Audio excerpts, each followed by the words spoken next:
kemunculan dan penyebaran produksi pangan.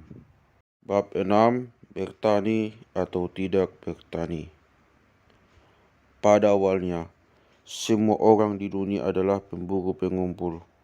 Mengapa ada di antara mereka yang lalu mengembangkan produksi pangan, mengingat bahwa pasti ada suatu alasan mengapa sekelompok orang melakukan hal itu sekitar 8.500 sebelum Masehi di daerah bulan sabit subur yang berhabitat Mediterania, baru 3.000 tahun kemudian di kawasan barat daya Eropa yang memiliki habitat di Mediterania yang secara iklim dan struktur serupa dan sama sekali tidak ada yang melakukannya secara independen di California, kawasan barat daya Australia, dan daerah Cape Afrika Selatan yang juga punya habitat Mediterania yang mirip.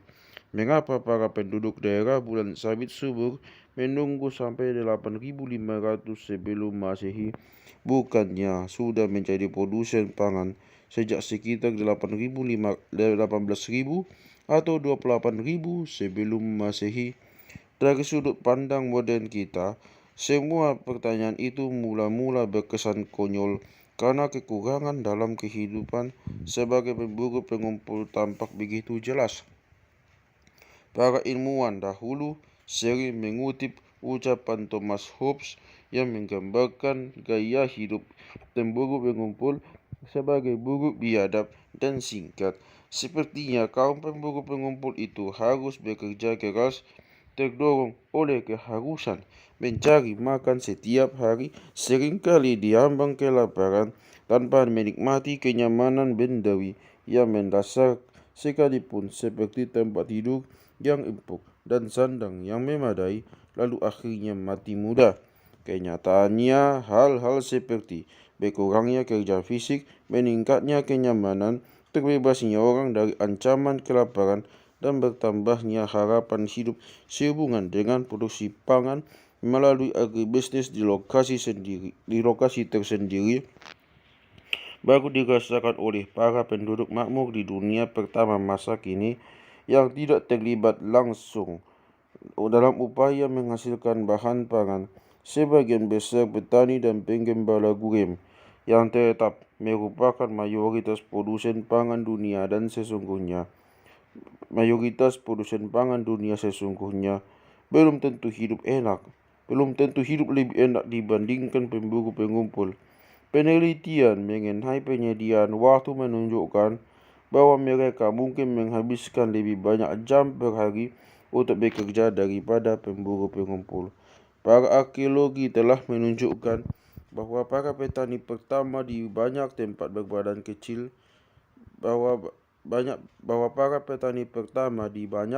berbadan lebih kecil dan bergizi lebih buruk, lebih sering menderita penyakit yang serius, dan rata-rata meninggal pada usia lebih muda dibandingkan pemburu pengumpul yang digantikan oleh mereka. Sehingga para petani pertama dapat memperkirakan akibat yang dapat timbul karena praktik produksi pangan, mereka mungkin takkan memilih langkah itu. Namun, sekalipun mereka tidak dapat membayangkan hasilnya, mengapa mereka mengambil pilihan tersebut?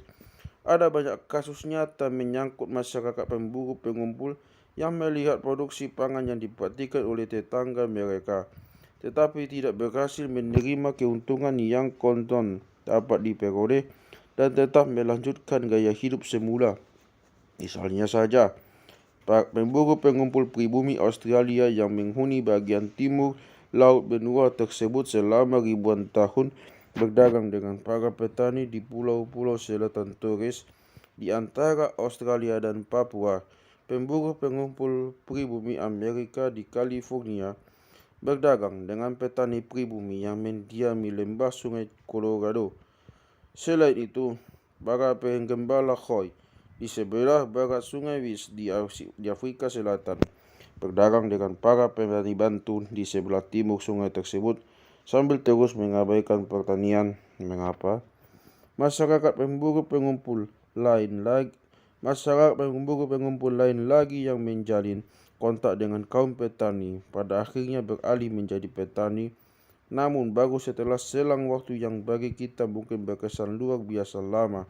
Sebagai contoh, penduduk pesisir utara Jerman mulai menekuni produksi pangan 1300 tahun setelah masyarakat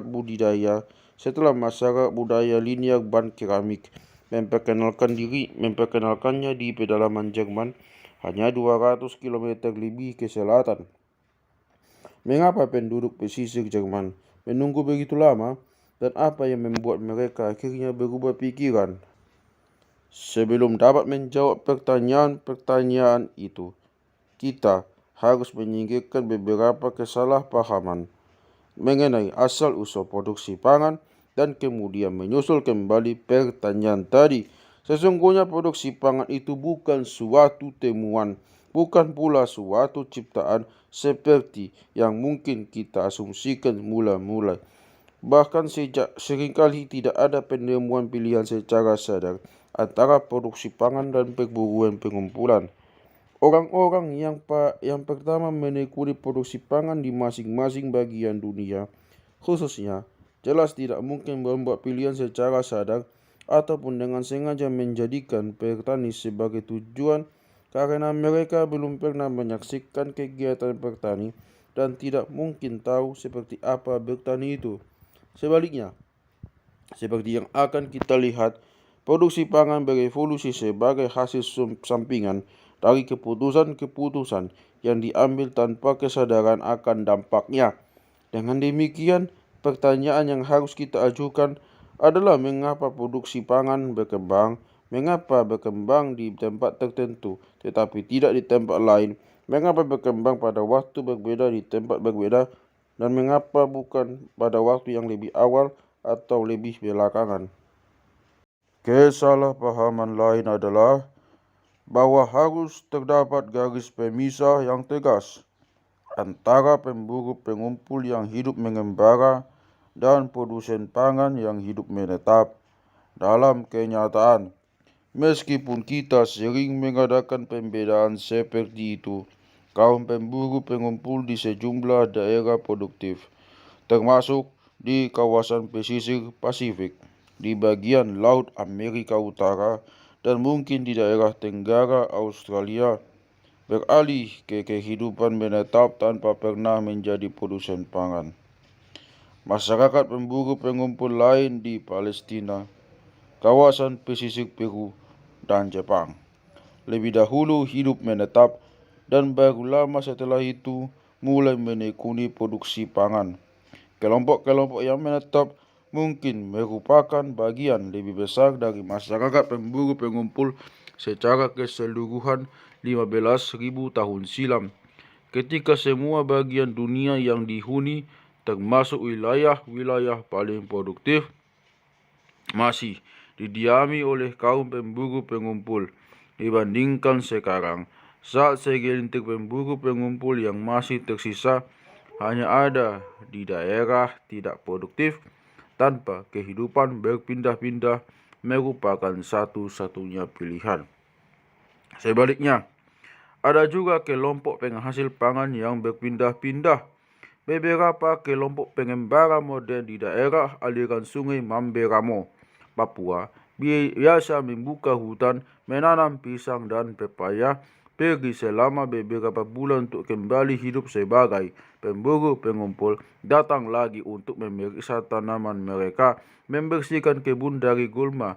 Jika tanaman mereka tumbuh, pergi lagi untuk berburu, datang kembali berbulan-bulan kemudian untuk memeriksa keadaan dan menetap untuk sementara untuk memanen dan makan jika kebun mereka telah berproduksi. Orang Indian suku Apache di bagian barat daya Amerika Serikat menetap untuk bertani selama musim panas di tempat-tempat yang lebih tinggi dan mengarah ke utara, kemudian beralih ke tempat-tempat yang lebih rendah di sebelah selatan untuk mengembara dan mencari makanan liar selama musim dingin. Banyak suku penggembala di Afrika dan Asia berpindah-pindah kemah mengikuti jalur musiman tertentu untuk memanfaatkan perubahan yang dapat diprediksikan berdasarkan musim pada padang penggembalaan. Jika peralihan dari berburu mengumpulkan ke produksi pangan tidak selalu terjadi bersamaan jika peralihan dari berburu mengumpulkan ke produksi pangan tidak selalu terjadi bersamaan dengan jadi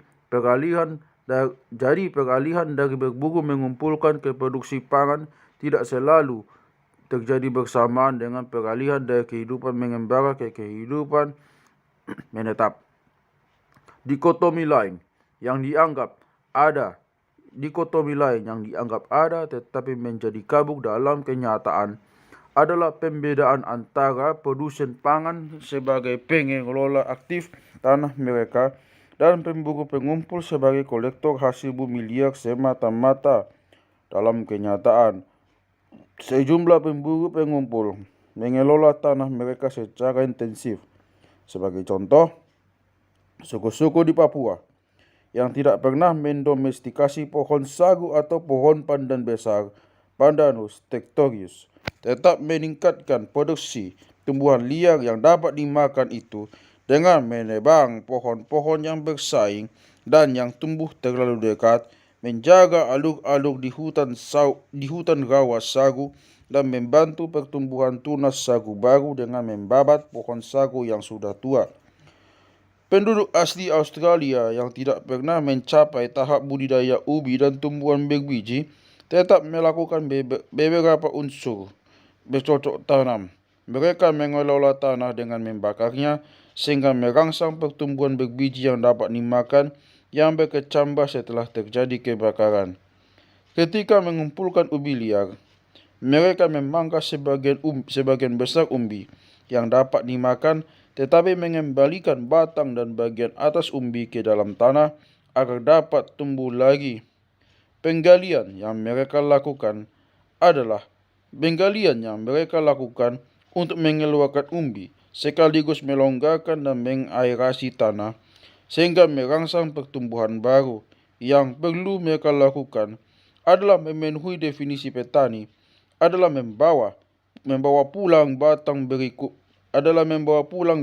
berikut umbi yang masih menempel dan mengembalikannya ke dalam tanah di perkemahan mereka. Produksi pangan berkembang secara bertahap dari langkah-langkah praproduksi yang sudah dipraktikkan oleh kaum pemburu pengumpul.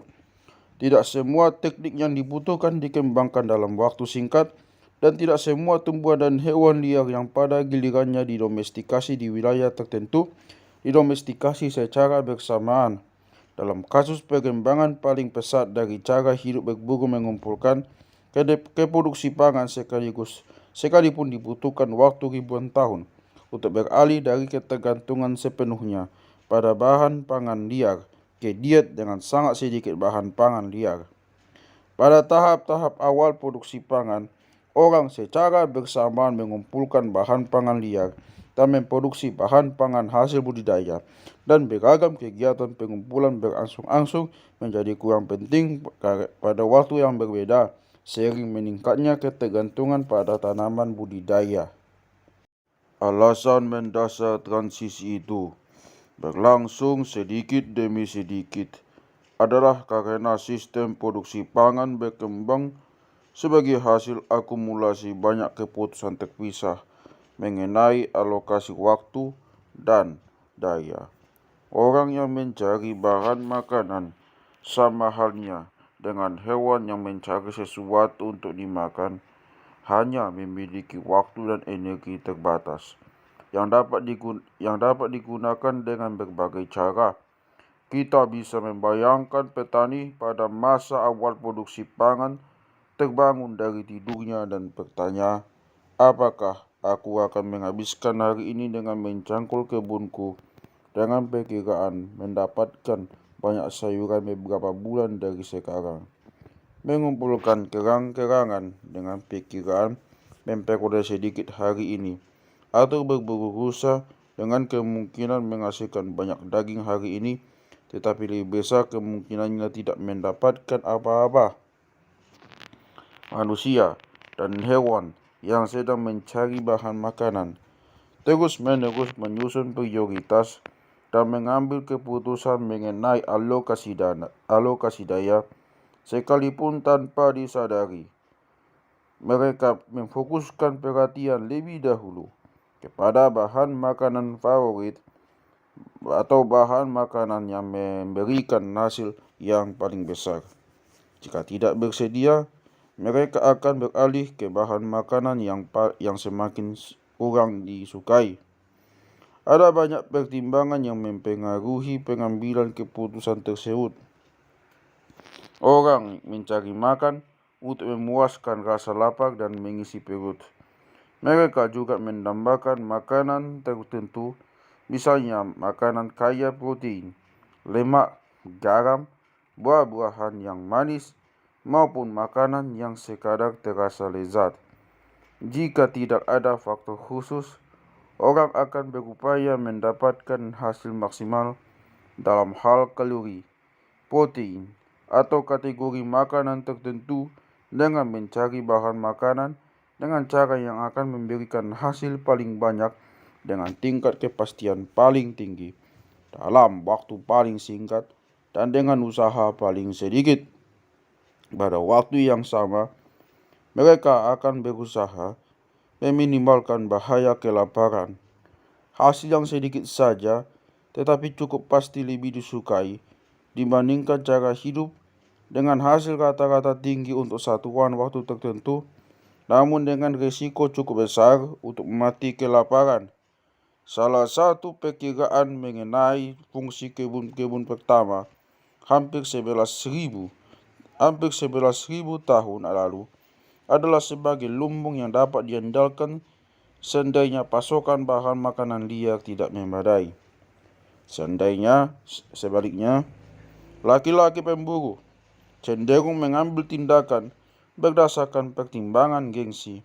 Sebagai contoh, mereka akan memilih berburu jerapah setiap hari, mendapatkan jerapah sekali sebulan, dan dengan demikian meraih status sebagai pemburu hebat daripada mendapatkan bahan makanan sebanyak 2 kali berat seekor gajah, daripada mendapatkan bahan makanan sebanyak 2 kali berat seekor jerapah dalam waktu sebulan dengan merendahkan diri dan mengumpulkan kacang-kacangan setiap hari. Perilaku orang juga diarahkan oleh kecenderungan kultural yang sepertinya tidak memiliki dasar. Misalnya saja menganggap ikan atau sebagai makanan istimewa atau sebagai sesuatu yang tabu. Yang terakhir, prioritas mereka sangat dipengaruhi oleh tata nilai relatif yang mereka lekatkan kepada gaya hidup yang berbeda-beda. Sama seperti yang dapat kita lihat dewasa ini. Sebagai contoh, para peternak sapi, peternak domba, dan petani di kawasan barat Amerika Serikat pada abad ke-19 saling memandang rendah. Serupa dengan itu, sepanjang sejarah, kaum petani cenderung menganggap kaum pemburu pengumpul primitif. Kaum pemburu pengumpul menganggap kaum petani bodoh, sedangkan kaum penggembala membenci kedua-duanya.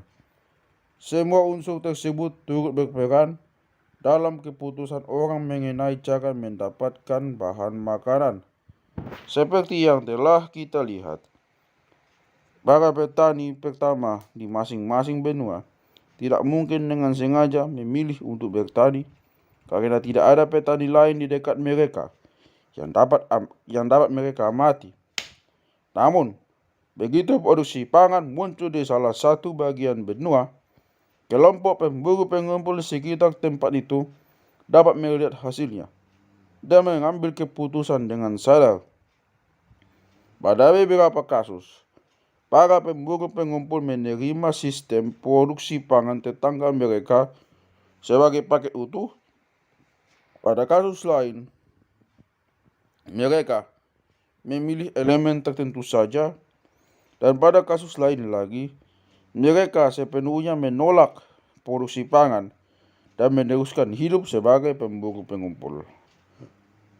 Sebagai contoh, pemburu pengumpul di beberapa daerah di bagian tenggara Eropa dengan cepat memanfaatkan biji-bijian, tanaman polong-polongan, dan hewan ternak dari Asia Barat Daya secara bersamaan sebagai paket lengkap sekitar 6000 sebelum Masehi. Ketiga elemen itu juga segera menyebar ke bagian tengah Eropa pada abad-abad sebelum 5000 sebelum Masehi. Mulainya, praktik produksi pangan di bagian tenggara dan tengah Eropa mulai berlangsung secara cepat dan menyeluruh karena kehidupan pemburu pengumpul di sana kurang produktif dan kurang kompetitif. Sebaliknya, produksi pangan menyebar secara bertahap di bagian barat daya Eropa, bagian selatan Prancis, Spanyol, dan Italia. Tempat domba tiba lebih dahulu dan baru kemudian tanaman biji-bijian. Penggunaan produksi pangan intensif dari daratan Asia juga berlangsung sangat perlahan dan bertahap di Jepang karena kehidupan para pemburu pengumpul yang berbasis makanan laut dan tumbuhan setempat begitu produktif di sana. Sebagaimana cara hidup sebagai pemburu pengumpul dapat ditukar sedikit demi sedikit dengan cara hidup sebagai produsen pangan. Satu sistem produksi pangan juga dapat ditukar sedikit demi sedikit dengan sistem produksi lain. Sebagai contoh, orang Indian di bagian timur Amerika Serikat telah mendomestikasi tanaman lokal sekitar 2500 sebelum Masehi, tetapi mereka memiliki hubungan dagang dengan orang Indian Meksiko yang mengembangkan sistem tanaman budidaya yang lebih produktif berdasarkan jagung, labu, dan kacang-kacangan. Orang Indian di bagian timur Amerika memanfaatkan tanaman budidaya asal Meksiko dan banyak di antara mereka sedikit demi sedikit meninggalkan tanaman hasil domestikasi mereka sendiri. Labu didomestikasi secara independen, jagung dari Meksiko sekitar tahun 9000 dan kacang-kacangan menyusul 1 atau 2 abad kemudian. Bahkan pernah terjadi sistem produksi pangan ditinggalkan demi praktik berburu dan mengumpulkan bahan makanan. Sekitar 3000 Masehi, misalnya, para pemburu pengumpul di bagian selatan Swedia memperhatikan produksi pangan berbasis tanaman budidaya dari Asia Barat Daya, namun meninggalkannya sekitar 2700 sebelum Masehi dan kembali hidup sebagai pemburu pengumpul selama 4000 tahun sebelum akhirnya mulai bertani lagi. Dari semua uraian itu, terlihat bahwa kita seharusnya jangan beranggapan bahwa keputusan untuk menekuni pertanian diambil dalam suatu kekosongan.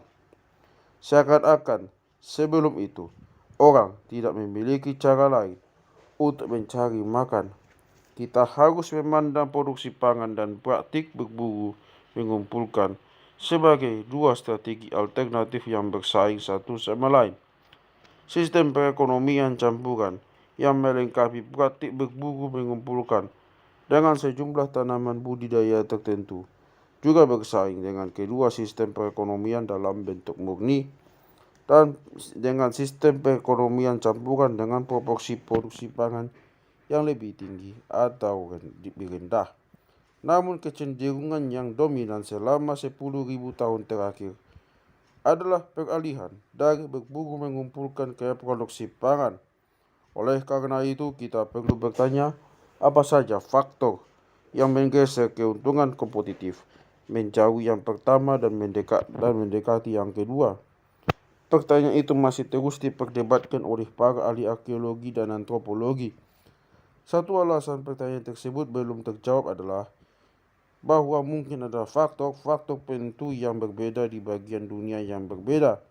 Alasan lain meliputi masalah pemilahan, penyebab dan akibat dalam kemunculan produksi pangan. Meskipun demikian, ada 5 faktor kontribusi utama yang masih dapat diidentifikasi yang masih kontroversi, terutama seberapa penting masing-masing faktor dibandingkan yang lainnya.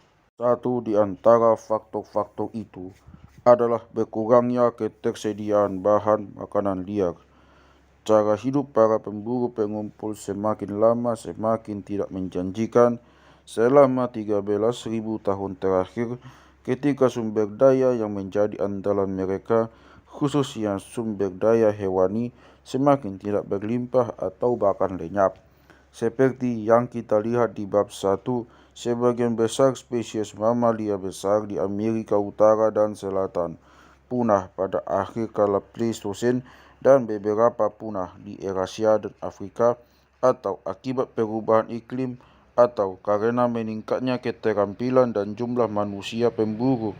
Meskipun pengaruh kepunahan hewan sebagai hal yang akhirnya dengan segala waktu panjang mendorong penduduk asli Amerika, Eurasia, dan Afrika zaman purba, cara produksi pangan dapat diperdebatkan. Masih ada banyak kasus lebih baru yang tidak terbantahkan di sejumlah pulau.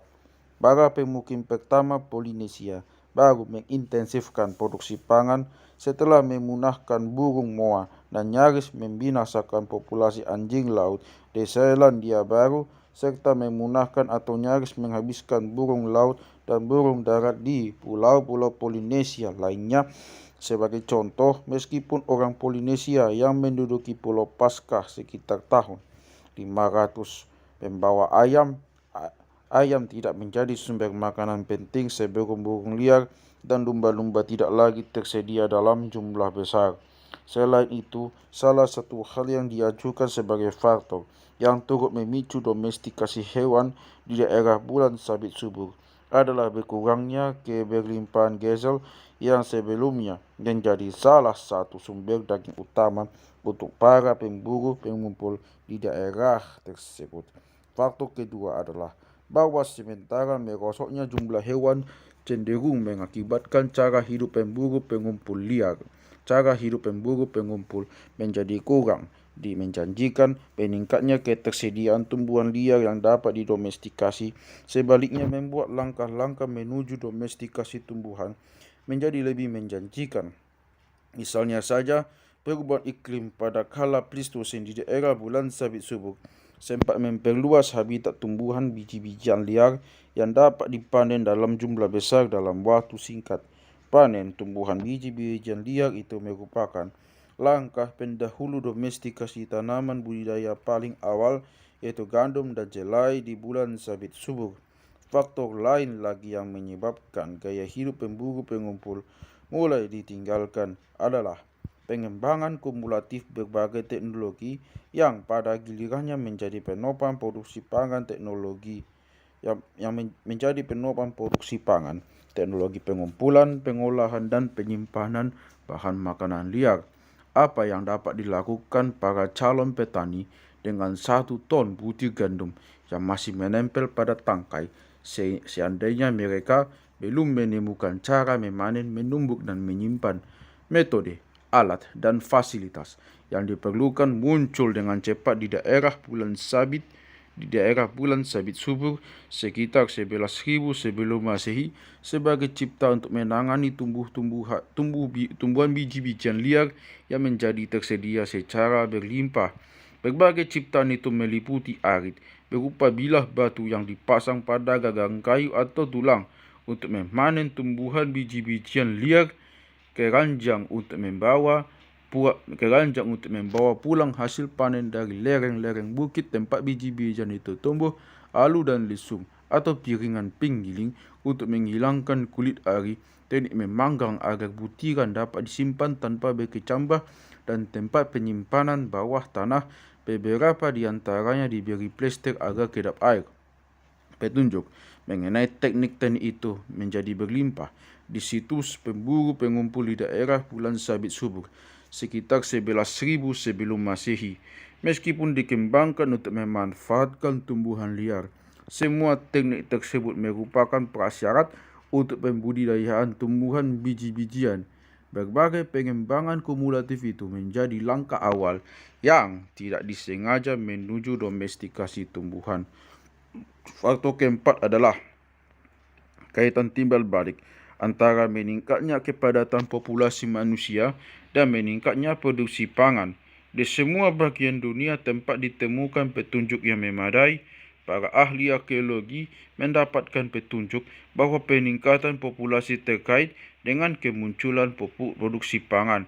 Mana yang penyebab dan mana yang akibat, ini termasuk pertanyaan ayam atau telur yang telah diperdebatkan. Apakah peningkatan kepadatan populasi manusia memaksa orang untuk beralih ke produksi pangan, atau produksi pangan memungkinkan peningkatan kepadatan populasi manusia? Pada prinsipnya kita akan menduga bahwa rantai penyebab berlaku kedua arah. Seperti yang telah saya bahas, produksi pangan cenderung membawa peningkatan kepadatan populasi karena menghasilkan lebih banyak kalori yang dapat dimakan per satuan luas dibandingkan kegiatan berburu mengumpulkan. Di pihak lain, kepadatan populasi manusia memang berangsur-angsur meningkat sepanjang akhir kala Pleistosen berkat semakin membaiknya teknologi manusia untuk mengumpulkan dan mengolah bahan makanan liar. Ketika kepadatan populasi bertambah, produksi pangan semakin banyak ditekuni karena mampu menghasilkan tambahan bahan makanan yang diperlukan untuk menghidupi semua orang itu. Dengan demikian, penerapan sistem produksi pangan merupakan contoh dari apa yang disebut proses katalitik diri, sebuah proses yang menjadi katalisator bagi dirinya sendiri dalam suatu daur umpan balik positif, sehingga sekali dimulai terus bertambah cepat. Peningkatan populasi manusia secara berangsur mendorong orang untuk mendapatkan lebih banyak bahan makanan dengan memberi imbalan kepada mereka yang tanpa sadar menempuh langkah-langkah pertama menuju produksi bahan makanan.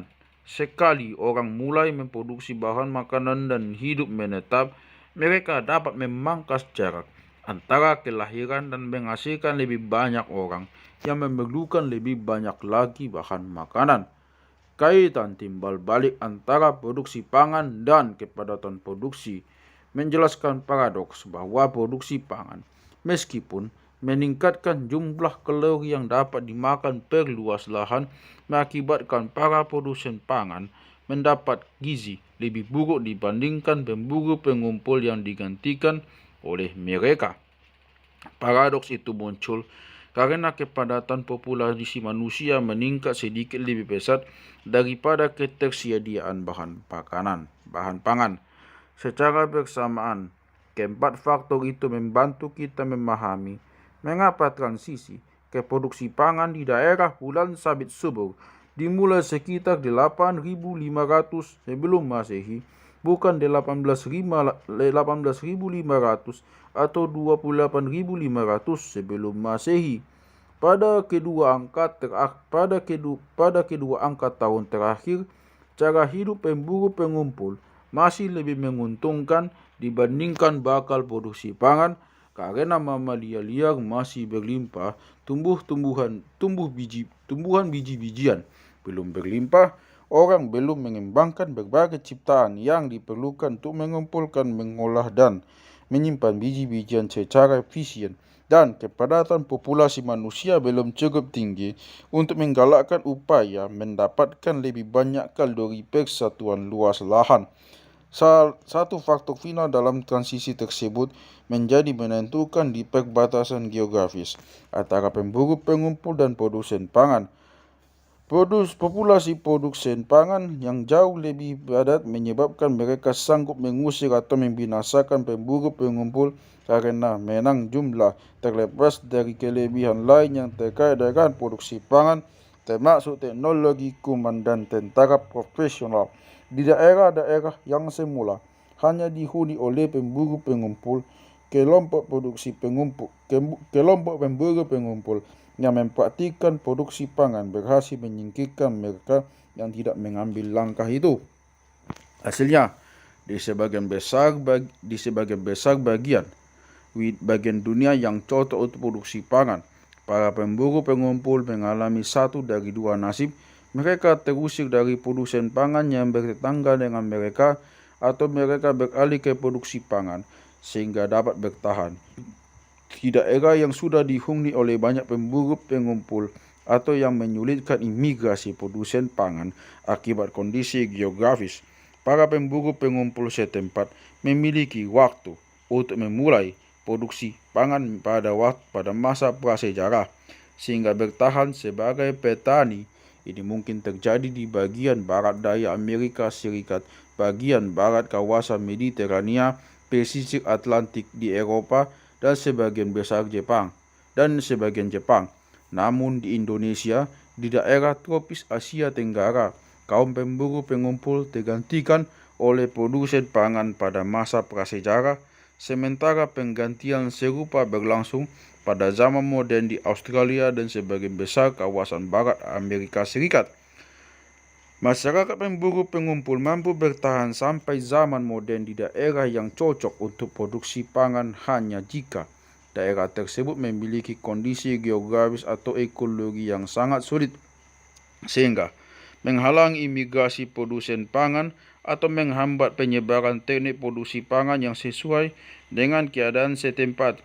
3 contoh paling menonjol adalah para pemburu pengumpul pribumi Amerika di California yang terpisahkan oleh gurun dari para petani pribumi Amerika di Arizona, pemburu pengumpul Khoisan di Cape, Afrika Selatan yang hidup di zona iklim Mediterania yang tidak cocok untuk tanaman budidaya tropis petani Bantu, dan para pengumpul yang tersebar di seluruh benua Australia yang terpisah oleh lautan sempit dari para produsen pangan di Indonesia dan Papua Nugini. Segelintir orang yang tetap menjadi pemburu pengumpul sampai abad ke-20 berhasil selamat dari desakan produksi pangan karena hidup di daerah yang tidak cocok untuk produksi pangan, terutama di daerah gurun dan kawasan Arktika. Dalam dasar-dasar tersebut, mereka pun akan takluk kepada daya tarik peradaban, terpaksa menetap karena tekanan kaum birokrat atau misionaris, atau binasa karena kuman.